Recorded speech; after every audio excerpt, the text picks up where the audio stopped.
माननीय श्रीमती सागरिका घोष जी। Maiden speech. Thank you, Honorable Chairman, sir. Sir, this is my maiden speech. I hope you will give me a little bit of extra time. At the outset, I would like to thank my party leaders, Ms. Mamta Banerjee, Mr. Abhishek Banerjee, for giving me the opportunity to speak at the motion of thanks on the President's address. I would like to humbly thank every citizen of Bengal and every party worker of the All India Trinamool Congress, because of whom I stand here today.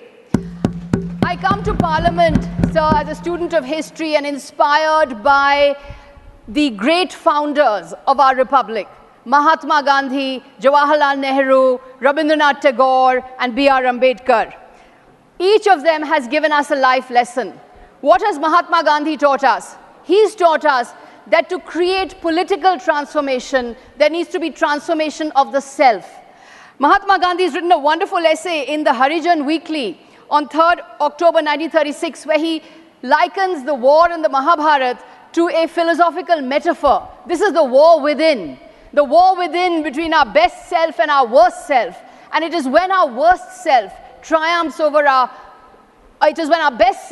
triumphs over our worst self, that is when we can create the perfect society and the just society.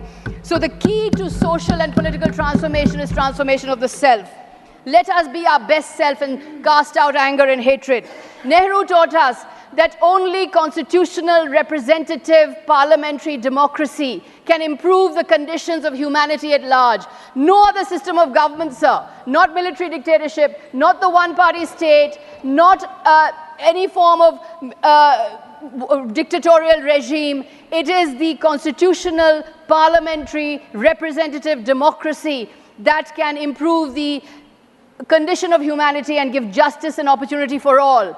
I want to remind you that in the 1950s, Nehruvian parliamentary democracy was such that there was one star in that parliamentary system who shone and who became a colossal leader. This leader was Atal Bihari Vajpayee. He shone in Nehruvian parliamentary democracy. It was Nehruvian parliamentary democracy who made possible the emergence of Nehru's rivals.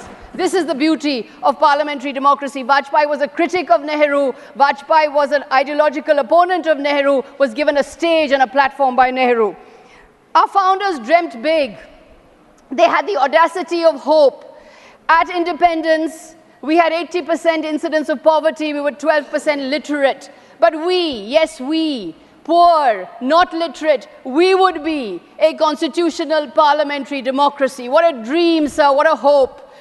Our founders taught us that for this end, we need to inculcate the virtue of reason and rationality. When leaders propagate irrationality, when they propagate magical thinking, when they propagate superstition, when they claim to be non-biological beings, they put citizens back to a place where citizens are not able to think, not able to reason. We recall the words of Rabindranath Tagore, "Let my country be one where the clear stream of reason has not lost its way in the dreary desert sands of dead habit." What did B.R. Ambedkar teach us, sir? B.R. Ambedkar said, our political democracy will not last if at its base there is no social democracy.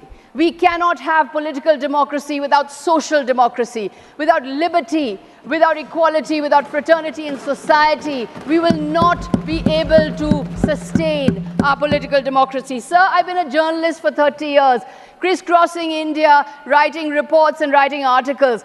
I was fiercely non-aligned and independent. Today, I'm fiercely aligned.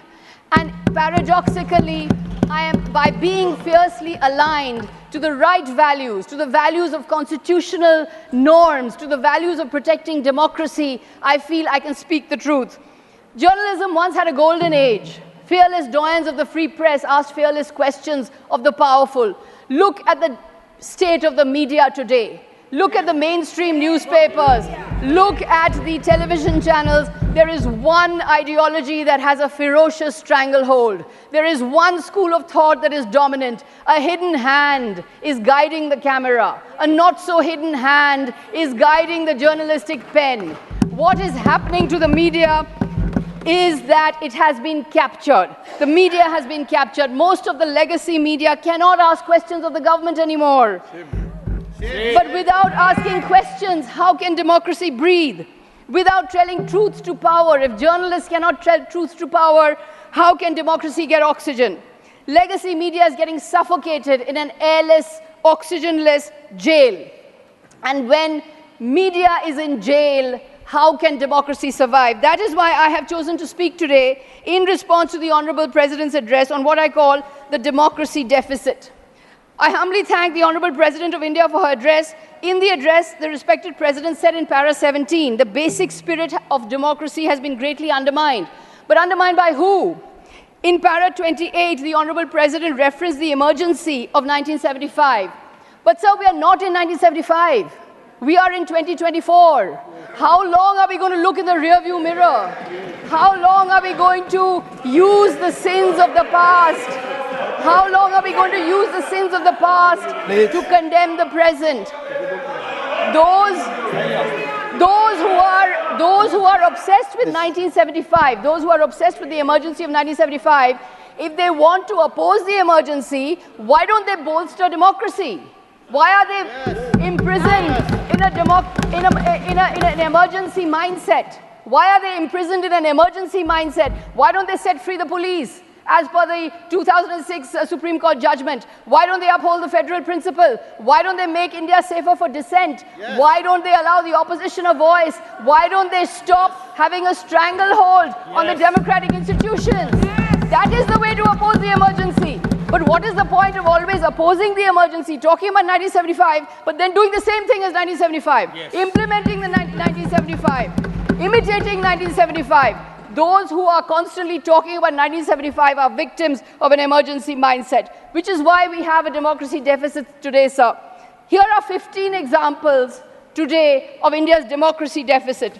When the government shows no visible empathy to the suffering, we have a democracy deficit. When instruments of state are used for partisan ends, we have a democracy deficit. When citizenship is defined by religion, we have a democracy deficit. When the party system is attacked, we have a democracy deficit. When there are attempts made to delegitimize the opposition, we have a democracy deficit. When the free press is crushed, we have a democracy deficit.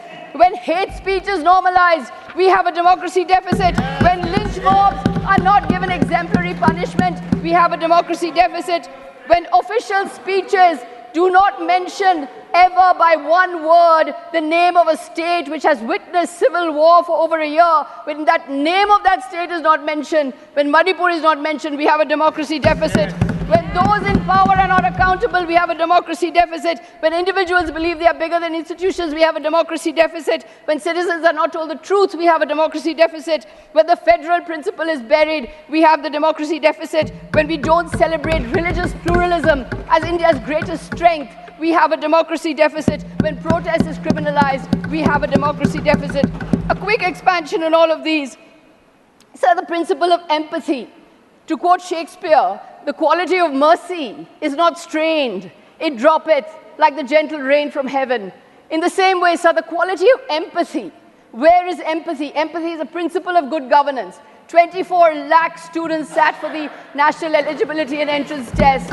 A desperate child takes an examination, finds that the paper has leaked, loses that examination, goes on the street to protest, and the education minister says this is a motivated protest, that this didn't happen. Where is empathy, sir?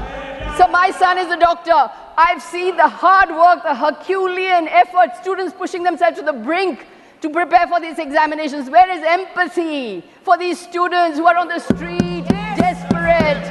26 students in 2023 took their own lives. 26 students took their own lives in 2023 in Kota.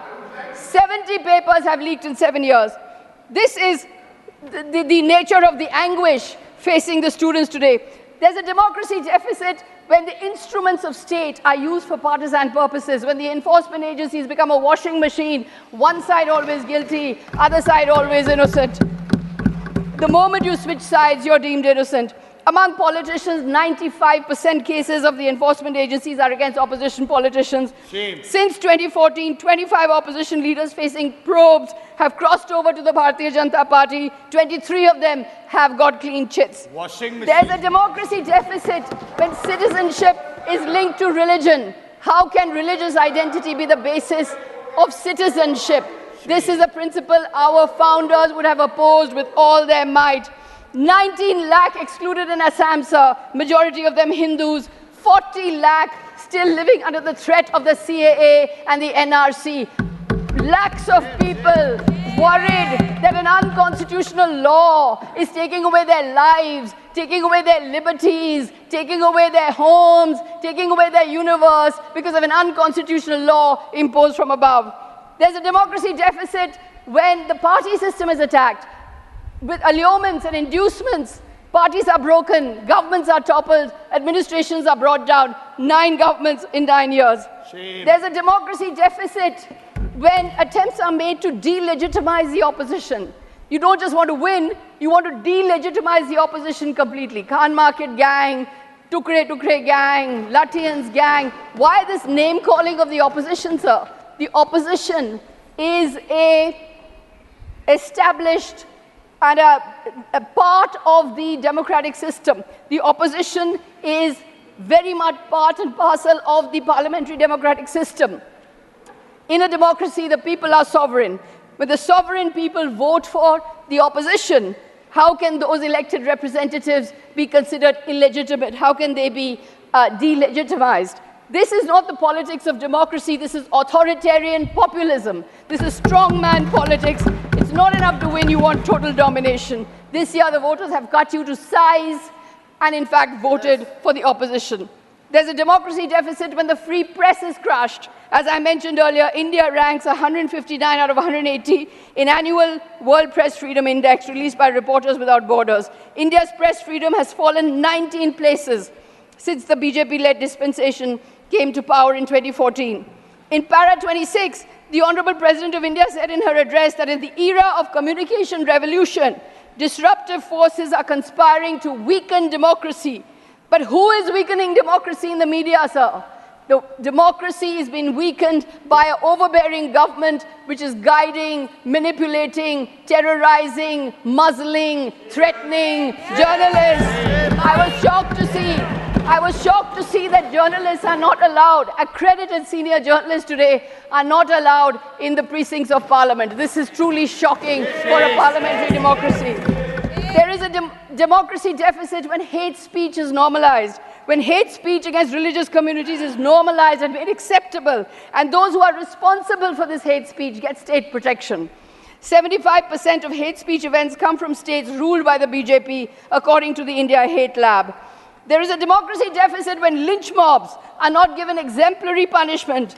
Does the government care that 3 men died in a horrific case of mob lynching in Chhattisgarh earlier this month?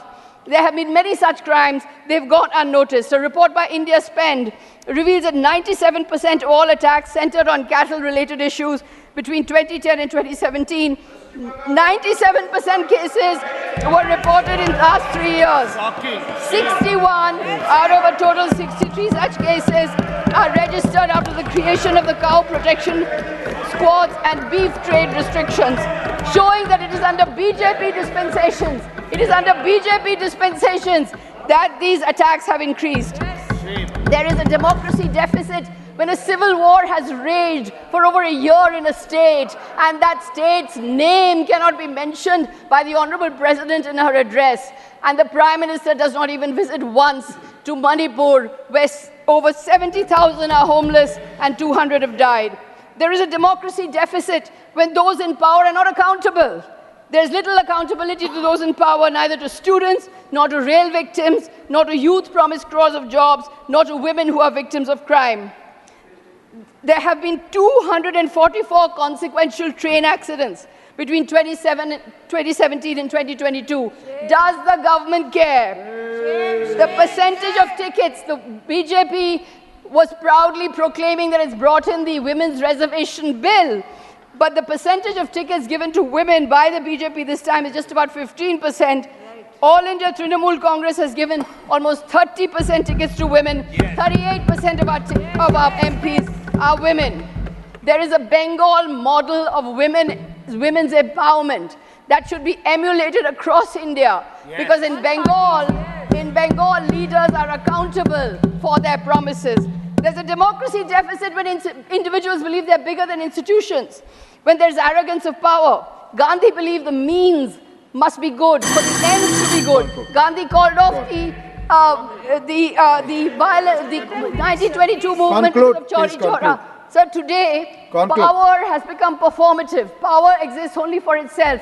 Power is projecting seaplane rides, deep-sea dives. Power is not being used for the people. There is a democracy deficit when the truth doesn't triumph, when truth is not told. Dr. Kanimoji, your time is over, please. If you like this video ಬೇಗ like ಮಾಡಿ, comment ಮಾಡಿ, share ಮಾಡಿ ಹಾಗೂ Yoyo TV ಕನ್ನಡವನ್ನು subscribe ಮಾಡಿ.